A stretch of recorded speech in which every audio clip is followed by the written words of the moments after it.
Frères et sœurs, que la paix et la grâce de notre Seigneur et Sauveur Jésus-Christ soient avec vous. Ici est WH Redemption Ministries pour notre dévotion matinale pour ce vendredi 29 novembre 2024.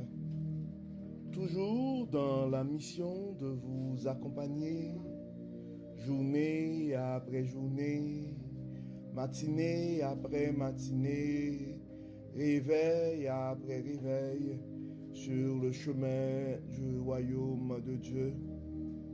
Car l'essentiel, frères et sœurs, est dans le royaume de Dieu. La force est en Dieu. La consolation est en Dieu, la délivrance est en Dieu, l'abondance est en Dieu, la sagesse est en Dieu, et surtout l'espérance, frères et sœurs, est en notre Dieu. C'est pourquoi nous nous répétons à chaque instant, cherchons d'abord le royaume de Dieu et sa justice, et toutes les autres choses nous seront données en plus. Donc bon réveil mon frère, bon réveil ma sœur. C'est ici la journée que l'Éternel a faite et qu'elle soit pour nous un sujet de gloire et de louange.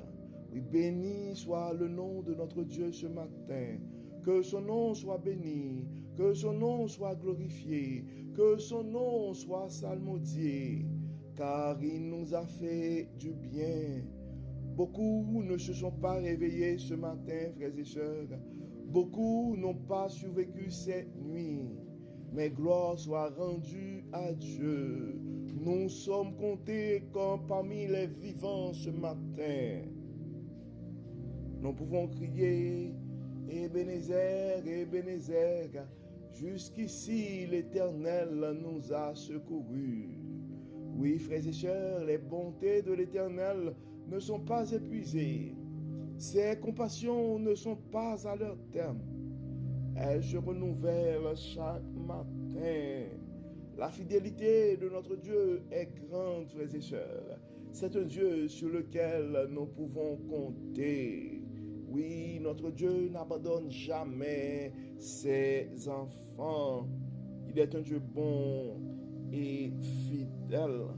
C'est pourquoi si tu penses à un frère, si tu penses à une sœur, nous t'invitons à partager cette dévotion à ce frère ou à cette sœur, car la raison d'être de notre dévotion matinale, c'est offrir à chaque sœur, à chaque frère, cette opportunité de pouvoir commencer sa journée avec Dieu, pour avoir un réveil avec Dieu.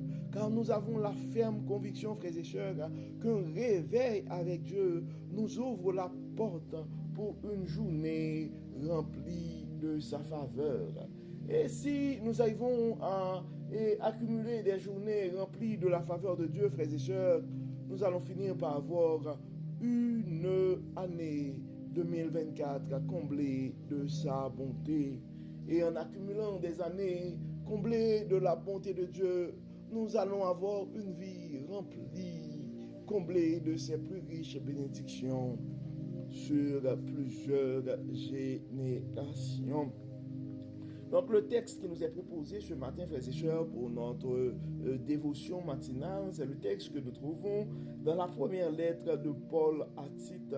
Nous allons lire les 15 premiers versets.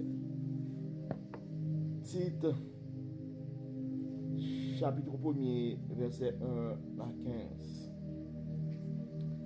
Cette lettre est adressée par Paul, serviteur de Dieu et apôtre de Jésus-Christ. Ceux que Dieu a choisis, j'ai été chargé de les conduire dans la foi et la pleine connaissance de la vérité qui est conforme à la piété, pour qu'ils aient l'espérance de la vie éternelle. Cette vie nous a été promise de toute éternité par le Dieu qui ne ment pas. Au moment approprié, il a fait connaître sa parole par le message que j'ai été chargé de proclamer, selon l'ordre de Dieu, notre Sauveur. Je te salue, Tite, mon véritable enfant en notre foi commune. Que le Dieu, le Père et Jésus-Christ, notre Sauveur, t'accordent la grâce et la paix. Je t'ai laissé en Crète pour que tu achèves de mettre en ordre et ce qui est resté en suspens, et que tu établisses dans chaque ville des responsables dans l'Église en suivant les directives que je t'ai données. Chacun d'eux doit être un homme irréprochable et un mari fidèle à sa femme. Il faut que ses enfants soient dignes de confiance, c'est-à-dire qu'on ne puisse pas les accuser d'inconduite ou d'insoumission. En effet, il est nécessaire qu'un dirigeant d'église soit irréprochable, puisqu'il a la responsabilité de la famille de Dieu. C'est pourquoi il ne doit être ni imbu de lui-même, ni coléreux, ni buveur, ni querelleur, ni attiré par des gains malhonnêtes. Qu'il soit au contraire hospitalier, ami du bien, réfléchi, juste, saint et maître de lui-même. Qu'il soit fidèlement attaché à la parole certaine qui est conforme à ce qui lui a été enseigné. Ainsi,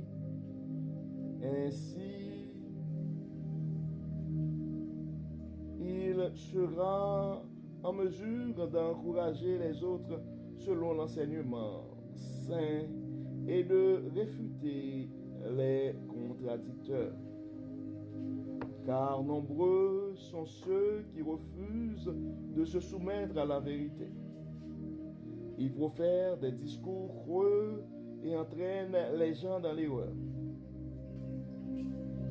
On en trouve surtout parmi les gens issus du judaïsme. Il faut leur fermer la bouche, car ils bouleversent les familles entières en enseignant ce qu'il ne faut pas pour s'assurer des gains malhonnêtes. Un crétois qu'il considère comme un prophète a dit: les crétois ont toujours été menteurs. Ce sont des bêtes méchantes, des gloutons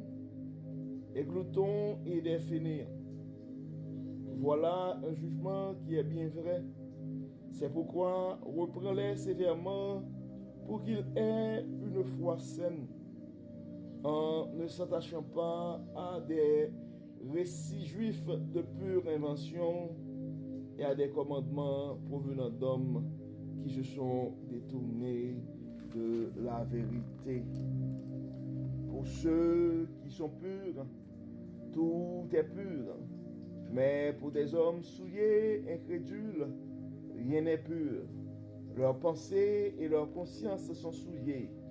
Certes, ils prétendent connaître Dieu, mais ils le renient par leurs actes, car ils sont détestables, rebelles, et se sont disqualifiés pour toute œuvre bonne. Donc nous venons de lire en fait, frères et sœurs, le premier chapitre de la lettre de Paul à Tite. Et on voit dans ce texte, et c'est un texte en fait constitué de trois parties. Et la première partie, c'est la salutation de Paul et à Tite, où Paul s'identifie comme comme le serviteur de Dieu et apôtre de Jésus-Christ. Serviteur de Dieu et apôtre de Jésus-Christ, qui a la responsabilité de conduire dans la foi et la pleine connaissance et le peuple de Dieu, pour qu'il ait l'espérance de la vie éternelle. J'aime cette introduction où Paul dit: cette lettre est adressée par Paul, serviteur de Dieu et apôtre de Jésus-Christ. Ceux que Dieu a choisis j'ai été chargé de les conduire dans la foi et la pleine connaissance de la vérité qui est conforme à la piété. Donc c'est une bénédiction de pouvoir recevoir la parole du serviteur de Dieu, car la parole du serviteur de Dieu a été dédiée à ceux que Dieu a choisis. Donc si tu as la chance d'écouter notre dévotion de ce matin, probablement toi aussi tu es un choisi de Dieu. Dans le verset 2, ça dit, pour qu'il ait l'espérance de la vie éternelle. Cette vie nous a été promise de toute éternité. Donc, ça dit, et le message que j'ai été chargé de proclamer selon l'ordre de Dieu, notre Sauveur.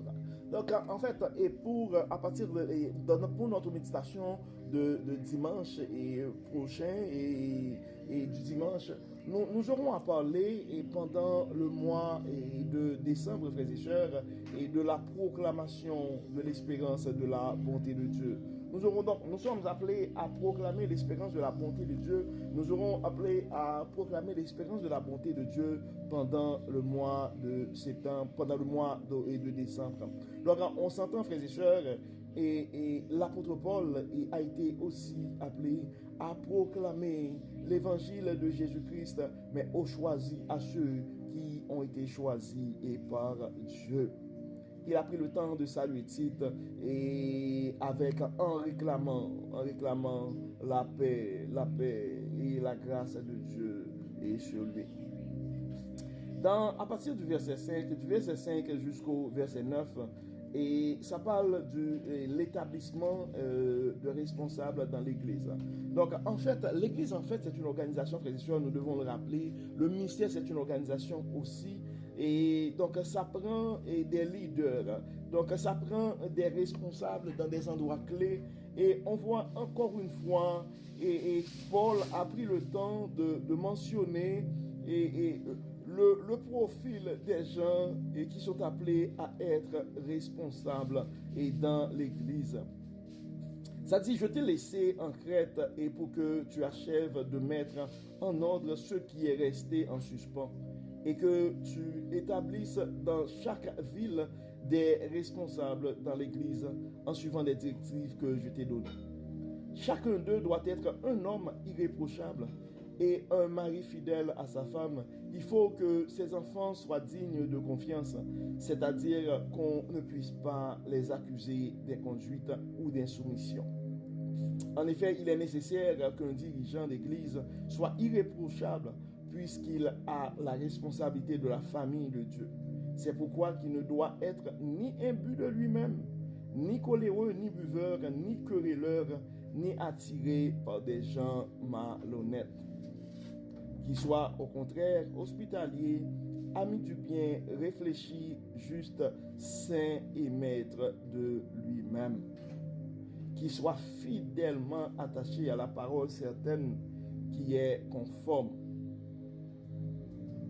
à ce qui a été enseigné. Ainsi, il sera en mesure d'encourager les autres selon l'enseignement saint et de réfuter les contradicteurs. En fait, donc le texte s'explique et tout seul, frères et sœurs, donc le profil est clair et on se rappelle que Paul a pris le temps d'adresser le même profil, de partager les mêmes paroles à Timothée et dans ses lettres à Timothée, au début de ses lettres à Timothée. Donc c'est clair, frères et sœurs, pour être responsable dans l'Église, ça prend un profil et pour être en position de leadership. Donc, et c'est pas juste avoir la volonté de se mettre en position, mais ça vient aussi avec un comportement, ça vient aussi avec un témoignage, parce que nous devons nous rappeler quand nous sommes en position, nous aurons à faire face à des gens qui vont nous contredire, à des gens qui vont rentrer en rébellion. Donc ça prend quand même un témoignage pour garder l'Église stable.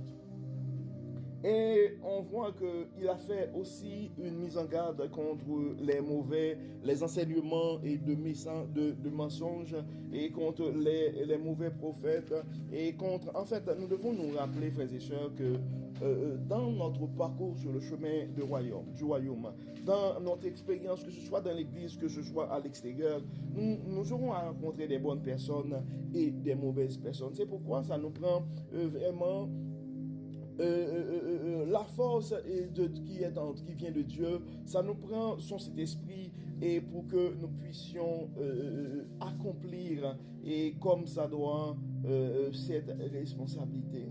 C'est pourquoi, frères et sœurs, nous allons prier ce matin et nous allons demander à Dieu de jeter un regard favorable sur les responsables de nos églises. Nous allons demander l'aide du Saint-Esprit. Nous allons demander l'aide du Dieu Tout-Puissant pour les frères et sœurs qui sont en position de leadership à travers nos congrégations. Et nous allons intercéder aussi pour nos frères et sœurs qui probablement aimeraient faire un pas en avant dans leur parcours sur le chemin du royaume, mais sont contrariés soit par des situations de santé, et soit par des addictions, soit par des manquements quelconques. Et à tous ceux qui sont en train, et pour tous ceux qui sont en train de se battre contre des forces spirituelles, contre des vices, contre à tous ceux qui sont en train de mener un combat spirituel ce matin.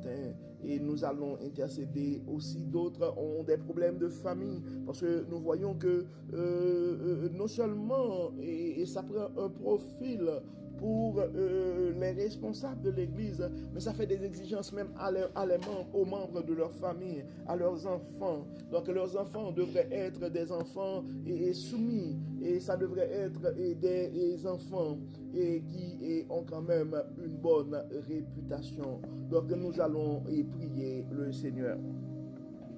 Dieu clément, Dieu trois fois saint, nous te disons merci Seigneur pour ton amour, merci pour ta fidélité, merci pour ta grâce, merci Seigneur pour tout ce que tu as fait pour nous. Dieu bon, Dieu clément, Dieu miséricorde, et nous te disons merci pour la manière que tu n'arrêtes pas de nous révéler ta parole, pour la manière que tu n'arrêtes pas de nous enseigner et à travers ta parole. Merci Seigneur de nous rappeler que c'est que nous devons avoir en tant que leader, en tant que responsable, et un comportement exemplaire. Dieu de toute force, Dieu de toute puissance, aide-nous, nous remettons entre tes mains ce matin les leaders de nos congrégations, aide-les à pouvoir garder le témoignage de l'Église et saint et de tout exempt de toute souillure, de tout scandale. Dieu de toute grâce, nous remettons non seulement nos leaders entre tes mains, nous remettons leurs familles entre tes mains, leurs conjoints ainsi que leurs enfants. Beaucoup d'entre eux ont du mal à se positionner pour toi, à cause pas leur comportement, mais à cause de ce qui se passe dans leur famille.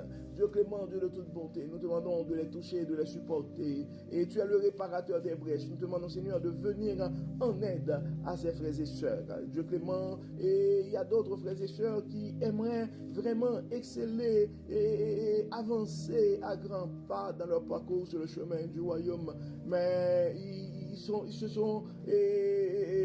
en train de faire face à différentes formes de difficultés. Certains ont des soucis de santé, sont affaiblis dans leur corps. Dieu de toute guérison, Dieu de toute puissance, nous demandons de les fortifier. D'autres sont affaiblis moralement, soit à cause des scandales, soit à cause des manquements, soit à cause des vices, soit à cause des péchés mignons, soit à cause des addictions.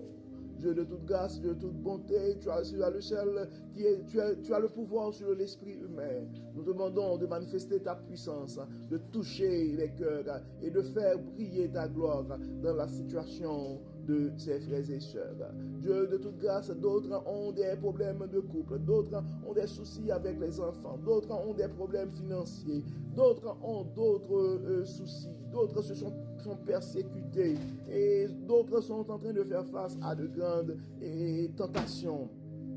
Dieu de toute grâce, Dieu de toute bonté, daigne bénir, daigne protéger. Guéris, Seigneur. Pardonne, Seigneur. Délivre, Seigneur. Nous réclamons sur la vie de nos leaders une double portion de bénédiction. Nous réclamons ton onction sur leur vie, ton onction sur leur famille, ton onction sur leur ministère. Accompagne-nous, Dieu clément, guide-nous, montre-nous exactement la direction que nous devons prendre. Enlève-nous tout ce qui n'est pas de toi. Permets, Seigneur, que ton Saint-Esprit puisse nous remplir, nous animer et nous aider à proclamer le message de ton évangile, à proclamer le message de l'espérance en la vie éternelle que toi seul peux offrir à tes enfants bien-aimés. Et garde nos cœurs, nos pensées et des mauvaises voies. Et garde nos cœurs et nos pensées contre les mauvais enseignements. Protège-nous, Dieu clément. Bénis, guéris, et que tout soit fait dans nos vies pour la gloire de ton nom. Pardonne-nous et exauce-nous. Au nom de Jésus, nous prions. Amen. Amen. Frères et sœurs, nous arrivons au terme de notre dévotion pour ce vendredi 29 novembre 2024. Nous espérons que votre âme a été bénie et d'ici là, nous vous souhaitons une excellente journée et une très belle fin de semaine sous le regard du Dieu Tout-Puissant. Que le Seigneur nous bénisse, que le Seigneur nous protège, qu'il nous accorde sa grâce et sa paix. Au nom de Jésus. Amen.